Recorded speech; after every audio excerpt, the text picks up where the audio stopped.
Hey everybody, welcome back to One Mic, and today I'm here to talk about episode 8 of Paramount Plus's Showtime's Dexter Resurrection, entitled The Kill Room Where It Happens, a title that pays a little bit of homage to Hamilton, which is prominently mentioned, at least in this episode. And man, this was a stressful episode, man. It was such a good one. Batista circling closer, Dexter messing up, the writing making every thread feel like it could snap at any second. It all just worked really well. And I'm starting to get really excited about wherever the show is going to go, particularly as it pertains to Batista. We have so many seasons of emotional investment tied to Batista, and most of it is out of sheer love for that character. Like, I don't know about you guys, but Batista's like my second favorite character on the show. Pitting him and Dexter against each other is high stakes, both within the world of the show and for us as viewers who have spent so many years watching these characters and friends and now have, these fond feelings for the both of them. So let's talk about what this episode did. It kicks off with Batista laying out everything he knows in a voice memo in his phone. And it's a clever bit of writing because it reminds us, the audience, of everything that Batista knows, how he feels about it, where his head is at. And it's a way to show what methods he's going to use to capture Dexter, which comes into play later in the episode, which is, watch Dexter, find the anomalies, and be there when he strikes because of the anomalies, or at the places where the anomalies exist. These anomalies being deviations from his typical routine. And it makes Batista feel like the smartest guy in the room, but as we'll later see, that's not how Claudette and her partner end up seeing him. But before we get there, Dexter sets his sights on Al, the last living member of Prater's little serial killer meet cutes.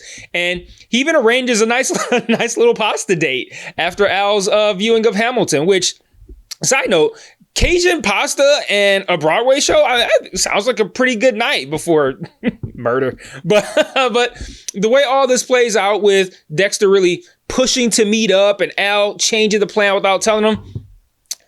Then when Al is supposed to be leaving the city, they film him tight inside of the car in the dark with no noticeable landmarks. And, you cover that easily with the story of I'm heading home at night because Hamilton was too black. But Al might be sharper than Dexter and the audience is giving him credit for, because the way they shot that, coupled with Al's equaled persistence and not meeting with Dexter, it leads me to believe that Al isn't exactly being forthright, and maybe he didn't leave and he might actually be suspicious of Dexter, or maybe he's not even suspicious of Dexter. Maybe Charlie has him suspicious of Dexter, and there's something going on there that we don't know about yet. Next, we pivot to Prater, who is prepping for a gala to honor NYPD officers who were injured in the line of duty. He's impressed with the setup in the room until he notices that the stage is missing a ramp for these injured officers to use to get on the stage. And the missing ramp moment is telling. His assistant, Vivian, or I'm not going to say his assistant, but she's in charge of setting this up. She panics like her life depends on it when Prater points it out. Which, that's kind of silly because, even if Prater was like the Ripper, I doubt Vivian would know it. But she reacts as if she knows that he's the Ripper in his part-time life, which, again, I don't believe. But Prater he brushes it off pretty calmly, then casually inquires as to the health of her daughter, who he apparently helped get to see a specialist for whatever illness she was suffering from. And it continues to fascinate me about Prater, how he's clearly feared, yet capable of immense generosity. It's a sharp duality that I think keeps him unpredictable, especially given what happens next. Charlie throws out suspicions to him about Dexter, but Prater calls it ridiculous, and honestly, he's right to feel that way, even though he's as wrong as a human could possibly be. That's something this season is doing incredibly well. The idea of Dexter being behind everything that he's actually done, it all sounds absurd, which makes it that much more effective that we, the audience, know is the truth and that is what he's actually doing. So Dexter preps his kill table, or a kill table, I should say, in a hair salon for Al. He's nursing a shoulder injury, which I'm wondering if that's going to come up later as well. He mentions it in the moment, is like, how am I going to get Al up on this table? Which doesn't end up happening, which makes me wonder why they brought up the shoulder thing. But the tension spikes here because Batista has flagged the salon, again, like I mentioned up top, as an anomaly from Dexter's normal routine. Well, not the hair salon specifically, but that general area. He's like, this spot that Dexter's at right now is different from where he normally goes. He gets there. he can't find Dexter's car, which is where the AirPods are, so he can't really place what specific building he's supposed to be in. But watching Dexter load his trunk with his kill supplies while we know that Batista is tracking him and will likely show up at the hair salon, that was a chef's kiss of tension right there. I'm just sitting there like, man, I'm so nervous right now. We get another big character beat when Blessing calls Dexter out for telling Joy about his past as a child soldier. And he insists that, that part of his life needs to stay separate from his current, pleasant home life, echoing Dexter's own obsession with compartmentalization, Harry's obsession with that. And the writers are smart to draw these parallels. It deepens Dexter's reflection without hitting us over the head. At the same time, I don't think it was fair how upset he got with Dexter in this moment. Like, how is Dexter supposed to know that Blessing's own daughter doesn't know about his past like that? But after a conversation with Harrison, Dexter latches on to Elsa's landlord, Vinny, who we met in the episode where Harrison envisioned stabbing Vinny in the eye with a fork. But Dexter rationalizes his way toward breaking the code with Vinny, which ends up being just as foolish as it sounds. Harry even calls him out on it. Mixing family, and in this case, breaking his code is a favor to Harrison, and killing, it never ends well. This is Harry's warning. And of course, what does Dexter do? He hauls Vinny to the pre-built salon kill room, and that's mistakes numbers 1, 2, and 3. And sure enough, Batista shows up mid-kill. He clocks the plastic on the windows of the hair salon immediately, and he breaks in. But circumstances make him look like a fool. Vinny escapes, running him over in the process. Batista's left with nothing concrete as Dexter also escapes, and Claudette's not buying what Batista's selling. He gets her to come there like, hey, I have proof that the Bay Harbor Butcher is alive. And he's got the kill room all set up, and he thinks he's got it. And Claudette and her partner arrive, and they're basically like, so he's not here. You didn't see him. You didn't see his car. You're not the person who freed the supposed victim from the table. You have no info on this person who is the supposed victim on the table. And you broke into this hair salon. Like, the writing here is sharp, man. Batista is again right about absolutely everything. And this is how it has been done throughout Dexter's history, especially when Dexter was at his best. But everything is framed in a way that strips him of credibility. And after a call with Quinn, might have actually put Batista in Claudette's crosshairs as opposed to someone who Batista thinks is going to help him. Dexter now understands that he's being tracked because how the fuck?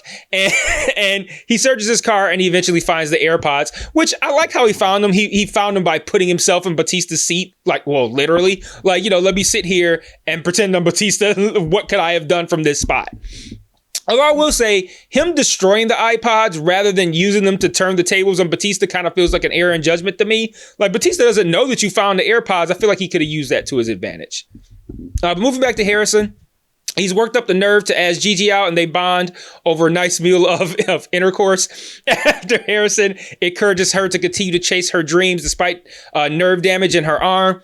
Not really sure where this is going with Gigi, but just like Blessing, I feel like I don't feel this way about Blessing anymore. You remember at the very beginning of this season, I said that Blessing was so diced he was going to end up killed, and it was going to have something to do with Dexter. Not something to do with Dexter, but it was going to affect Dexter because they're so good with one another. Now we're kind of shifting to is Blessing the Ripper? So it's not quite the same, but I'm wondering where this Gigi thing is going. Is something going to happen? Like, maybe someone's going to go after Gigi and or Harrison in order to get the Dexter, which could tie in with how this episode ends. So these beats keep Harrison's arc moving, but they also underline Dexter's fear of family entanglement. So the whole idea of Prater now knowing, I'm jumping to the end a little bit, Prater now knowing that Dexter, Red, has a son, all this could be coming back around. I'm not seeing it yet, I'm guessing, but that's a direction it could go. And just as Trinity used Rita to get to Dexter, maybe, Prater or Charlie, probably Charlie, could end up using Gigi / Harrison to get to him as well. To that point, the episode closes with Dexter at dinner with Harrison, and Prater strolls in like it's the most normal thing in the world. You got Charlie outside, skinning and grinning, as my granny used to say.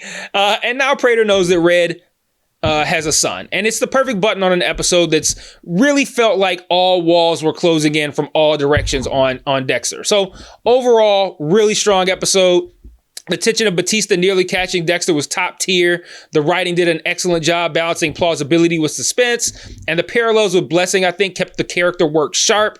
Right now, Dexter's juggling Batista, Claudette, Prater, Charlie. He don't even know he's juggling Charlie and Prater. And it's only a matter of time before one of them kind of closes the net on him. So, also, quick, I don't want to say shout out, but quick mention to the viewer who tried to school me last week on the difference between blood spatter and blood splatter. Dexter is, in fact, a blood spatter analyst. But in the specific scene I was talking about in that video, which he was, talking about the blood from the Ripper's crime scene with Claudette, he was analyzing splatter. I only mentioned that to say, like, we were both right. Like, he's right. He or she, whoever put that comment, was right about spatter being what Dexter is. And I was right about splatter being what he was analyzing in that moment. But the reason I bring it up is I just really want people to get away from watching or reading things for the purpose of finding something to disagree with. And that's what's happening there. When that's your comment, is like, it's spatter, not splatter. You just watch this to look for something to fuck with me about, rather than like, let me watch this whole video. Let me take in this guy's concepts, what he's talking about. See if I feel like he knows what he's talking about. And they found one teeny tiny little inconsequential thing to harp on and focus on. And I really think people should get away with that. But let me close with this. Who do you guys think actually gets the Dexter first? Batista, Claudette, Prater, Charlie? And I mentioned Prater and Charlie separately because I feel like the farther the season goes along, Charlie is starting to work independently of Prater, but in her mind, it's to his benefit to keep him safe. So drop your theory in the comments. Maybe I'll even read a few in my video for next week. And until then, like, subscribe, share, all that good stuff. And I'll see you guys next week for the season's penultimate episode, episode 9. And until then, peace.